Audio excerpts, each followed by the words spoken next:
বহুল আলোচিত ২১শে আগস্ট গ্রেনেড হামলা মামলায় যাবজ্জীবন কারাদণ্ডপ্রাপ্ত তারেক রহমান ও মৃত্যুদণ্ডপ্রাপ্ত সাবেক স্বরাষ্ট্র প্রতিমন্ত্রী লুৎফুজ্জামান বাবর সহ সব আসামিকে খালাস দিয়েছে হাইকোর্ট। বিচারিক আদালতের রায় বাতিল করে রোববার বিচারপতি এ.কে.এম. আসাদুজ্জামান ও বিচারপতি সৈয়দ এনায়েত হোসেনের হাইকোর্ট বেঞ্চ এ রায় ঘোষণা করেন। এর আগে গত বৃহস্পতিবার বিচারপতি এ.কে.এম. আসাদুজ্জামান ও বিচারপতি সৈয়দ এনায়েত হোসেনের হাইকোর্ট বেঞ্চে এর শুনানি শেষ হয়। প্রায় ৬ বছর আগে বিচারিক আদালতের রায়ের পর ডেথ রেফারেন্স ও আসামিদের আপিল জেল আপিলের শুনানি শুরু হয় ২০২২ সালের ৪ ডিসেম্বর। গত ১.৫ বছর বিচারপতি শহীদুল করিম ও বিচারপতি মোহাম্মদ মোস্তাফিজুর রহমানের হাইকোর্ট বেঞ্চে এ মামলার শুনানি হয়েছে। ছাত্র জনতার প্রবল আন্দোলনের মুখে গত ৫ আগস্ট প্রধানমন্ত্রীর পদ ছেড়ে দেশ ছাড়েন শেখ হাসিনা। তার ক্ষমতাচ্যুতির পর বিচার বিভাগেও পরিবর্তন আসে। প্রধান বিচারপতির পদ থেকে ওবায়দুল হাসানের পদত্যাগের পর আপিল বিভাগের আরও ৫ বিচারপতি পদত্যাগ করেন।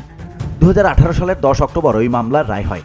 রায়ে বিএনপি জামাত জোট সরকারের স্বরাষ্ট্র প্রতিমন্ত্রী লুৎফুজ্জামান বাবর, উপমন্ত্রী আব্দুস সালাম পিন্টু সহ ১৯ জনের মৃত্যুদণ্ডাদেশ দেয়া হয়। তারেক রহমান, খালেদা জিয়ার রাজনৈতিক সচিব হারিস চৌধুরী সহ ১৯ জনকে যাবজ্জীবন কারাদণ্ডের আদেশ দেয় বিচারিক আদালত। সেই সঙ্গে ১১ পুলিশ ও সেনা কর্মকর্তাকে বিভিন্ন মেয়াদে কারাদণ্ড দেওয়া হয়।